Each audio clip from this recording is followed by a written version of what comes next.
मेरे पापा ने मेरी शादी जय से तय कर दी। मेरे माँ बाप के चेहरे पर संतोष था कि उनकी बेटी का रिश्ता एक अच्छे घर में होने जा रहा है। जय मुझे जब पहली बार देखने आया तो हम दोनों ने एक दूसरे की आंखों में देखा और मुस्कुराए। इसके बाद हम सुंदर सपनों के एक दरिया में डूबते चले गए। मैं एक प्राइवेट स्कूल में पढ़ाती हूँ और मेरे पिता एक सिविल इंजीनियर हैं। उन्होंने अपने एक परिचित ठेकेदार के बेटे जय से, जो एक मल्टीनेशनल कंपनी में अच्छे पद पर था, मेरा रिश्ता तय कर दिया। मैं और जय जब मिले तो हमें आपसी विचारों में बहुत मेल लगा, सो हमने भी खुशी खुशी रिश्ते के लिए हामी भर दी। सगाई के साथ ही हम दोनों के रिश्ते को एक सामाजिक बंधन मिल चुका था। कंपनी के काम से जय को 6 महीने के लिए विदेश जाना था, इसलिए शादी की तारीख अगले 6 महीने बाद तय होनी थी। मुझसे काम खत्म होते ही लौटने की बात कहकर जय परदेश को उड़ चला। मैंने जय का रुमाल यह कहते हुए अपने पास रख लिया कि इसमें तुम्हारी खुशबू बसी है, इसे मैं तुम्हारी याद में अपने पास रख लेती हूँ। एक शाम मैं अपनी छत पर टहल रही थी और हमेशा की तरह जय से फोन पर उससे बातें कर रही थी।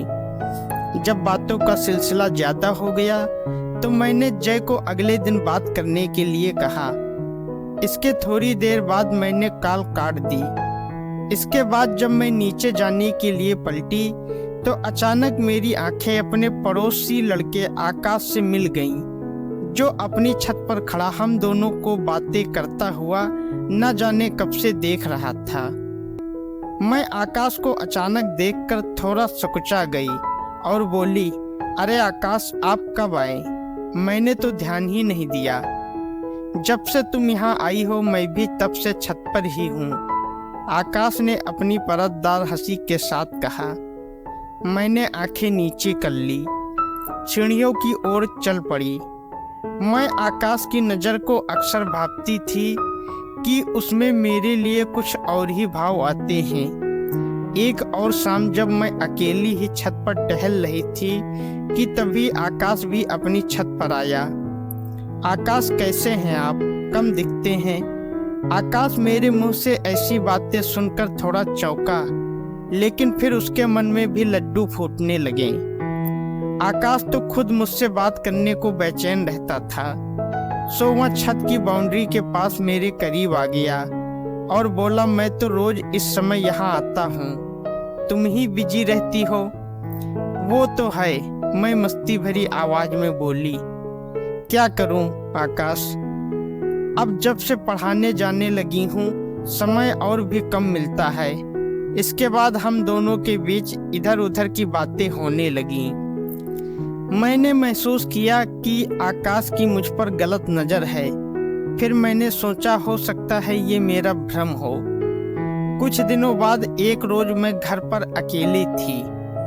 सारे लोग एक रिश्तेदार के वहाँ गए हुए थे। मैंने अपनी चचेरी बहन आशा को अपने साथ सोने के लिए बुलाया था। शाम के गहराते साए मुझको डरा रहे थे। मैंने कई बार आशा को मैसेज कर दिया था कि जल्दी आना। मैं खाना बनाने की तैयारी कर रही थी। तभी मुझको छत पर सूख रहे कपड़ों का ख्याल आया तो मैं भागकर ऊपर आई। कपड़ों को समेटने के बाद मुझे अपनी एक समीज गायब मिली। मैंने आसपास देखा तो पाया कि वह समीज आकाश की छत पर कोने में पड़ी थी। मैं पहले तो हिचकिचाई, लेकिन फिर आसपास देखकर आकाश की छत पर कूद गई। मैं आकाश के आने से पहले वहां से भाग जाना चाहती थी, मगर जैसे ही मैं अपनी समीज उठाकर मुड़ी, आकाश मुझे मुस्कुराता खड़ा मिला। मैंने एक असहज मुस्कुराहट उसकी ओर फेंकी। आकाश बोला, उड़कर आ गई होगी यहाँ। हाँ, हवा तेज थी आज। मैं वहां से निकलने के मूड में थी, लेकिन आकाश मेरे आगे दीवार से लगकर खड़ा हो गया और बतियाने लगा। तब तक शाम पूरी तरह चारों ओर छा चुकी थी। मैंने कहा, आकाश, अब मैं चलती हूँ। हाँ, मच्छर काट रहे हैं मुझे भी यहाँ। आकाश ने अपने पैरों पर थपकी देते हुए कहा, अच्छा जरा 2 मिनट नीचे आ जाओ ना, मैंने एक नया सॉफ्टवेयर डाउनलोड किया है, बहुत मज़ेदार चीज़ें हैं उसमें, तुमको भी दिखाता हूँ। न चाहते हुए भी मैं आकाश के साथ सीढ़ियों से उतर आई। मेरे मन में एक अजीब सा डर समाया हुआ था। आकाश ने लैपटॉप ऑन किया और मुझे दिखाने लगा।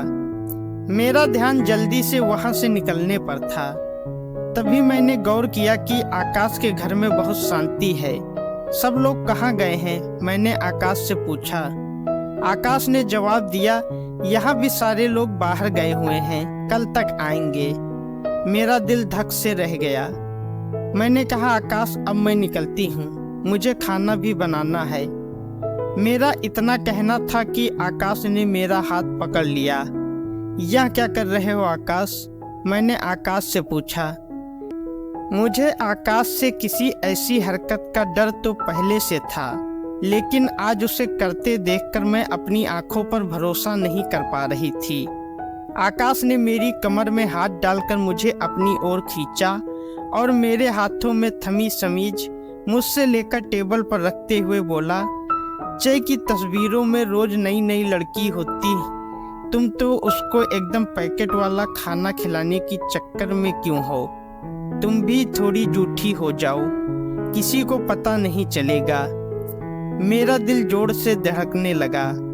आकाश ने मेरे मन में दबे उसी शक के बिंदु को छू दिया था जिसके बारे में मैं दिन रात सोचकर चिंतित होती थी। क्या सही है और क्या गलत, यह सोचते सोचते बहुत देर हो गई।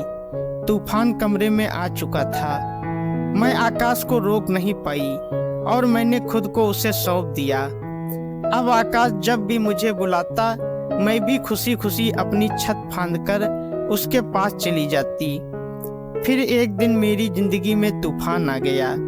मैं प्रेग्नेंट हो गई और मेरे माँ बाप को जब ये पता चला तो वे सन्न रह गए। घर में जोरदार हंगामा हुआ। इसके बाद मेरा हाइम्नोप्लास्टी कराकर जय के आते ही मुझे ब्याह कर विदा कर दिया गया। मेरा भी मन जय के साथ संतुष्ट था, क्योंकि आकाश के पास तो मैं खुद को शारीरिक सुख देने और जय से अनचाहा बदला लेने के लिए जाती थी।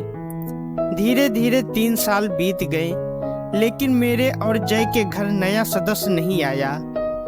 हमने डॉक्टर से जांच कराई, जय में किसी तरह की कोई कमी नहीं निकली। इसके बाद बारी मेरी रिपोर्ट की थी।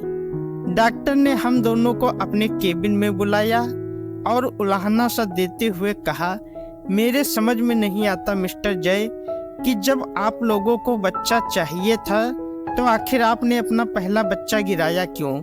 बच्चा गिराना कोई खेल नहीं है।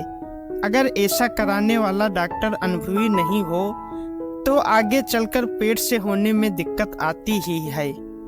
आपकी पत्नी के साथ भी यही हुआ है। जय हैरान रह गया और मुझको तो ऐसा लगा मानो मुझे किसी ने अंदर से खाली कर दिया हो। जय ने टूटी सी नज़र मुझ पर डाली और डॉक्टर की बातें सुनता रहा। वहां से लौटकर आने के बाद जय चुपचाप पलंग पर बैठ गया। अब तक की जिंदगी में जय से बेहिसाब प्यार पाकर उसके प्रति श्रद्धा से लबालब हो चुकी मैंने उसके पैर पकड़ लिए और रो रो कर सारी बात बताई। जय के चेहरे पर हारी सी मुस्कान खेल उठी। वह उठकर दूसरे कमरे में चला गया। हम दोनों को वहीं बैठे बैठे रात हो गई। मैं जानती थी कि इस सब की जड़ वही है, इसलिए पहल भी उसे ही करनी होगी। थोड़ी देर बाद मैं जय के पास गई। वह दीवार की ओर मुंह किए बैठा था। अपने आंसुओं को किसी तरह रोककर मैंने उसके कंधे पर हाथ रखा। जय ने मेरी ओर देखा और भारी आंख लिए बोल उठा, तुम भरोसा करो या न करो, लेकिन तुम्हारे लिए मैंने काजल की कोठरी में भी खुद को बेदाग रखा और तुम केवल शक के बहकावे में आकर खुद को कीचड़ में ढकेल बैठी। मैं फूट फूट कर रोए जा रही थी। जय कहता रहा, यह मत समझना कि मैं तुम्हारी देह को अनछुआ न पाकर तुम्हें ताना मार रहा हूँ, बल्कि सच तो यह है कि पति पत्नी का संबंध तन के साथ साथ मन का भी होता है और तन को मन से अलग रखना हर किसी के बस में नहीं होता। तुम्हारा मन अगर तन से खुद को बचा पाया है तो मेरा दिल आज भी तुम्हारे लिए दरवाजे खोलकर बैठा है, वरना मुझे तुम्हारा अधूरा समर्पण नहीं चाहिए। फैसला तुम्हारे हाथ में है अर्चना। अगर तुम्हें मुझसे कभी भी प्यार मिला हो तो तुम उसी प्यार का वास्ता अब दोबारा मुझे किसी बुलावे में मत रखना। मैंने जय के सिर पर हाथ फेरा और वापस अपने कमरे में आ गई। मेरी आंखों के सामने जय के साथ बिताई रातें घूमने लगी। जब मैं आकाश को महसूस करते हुए जय को अपने सीने से लगाती थी, मेरे मन ने मुझे धिक्कारना शुरू कर दिया। विचारों के ज्वार भाटा में मैं सारी रात सोचती रही। सुबह हो गई तो मैंने अपने आंसू पोंछे और फैसला कर लिया। मैंने अपना सामान बांधा और जय के पास पहुंची। जय ने सवालिया निगाहों से मेरी ओर देखा।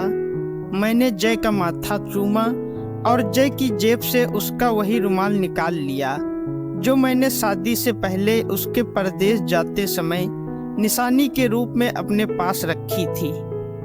मैंने वह रुमाल अपने बैग में डाला और बोली, मुझे माफ मत करना जय, मैं तुम्हारी गुनहगार हूँ। मैं तुम्हारे लायक नहीं थी। मैं जा रही हूँ। अपनी नई जिंदगी शुरू करो और हाँ, इतना भरोसा दिलाती हूँ कि अब तुम्हारे इस रुमाल को अपनी बची जिंदगी में दोबारा बदनाम नहीं होने दूंगी। फिर मैं अपनी आंखों के बहाव को रोकते हुए तेजी से मुड़ी और दरवाजे की ओर चल पड़ी। दोस्तों, अगर आपको कहानी अच्छी लगी है तो वीडियो को लाइक करें, शेयर करें और हमारे चैनल को सब्सक्राइब करें। धन्यवाद।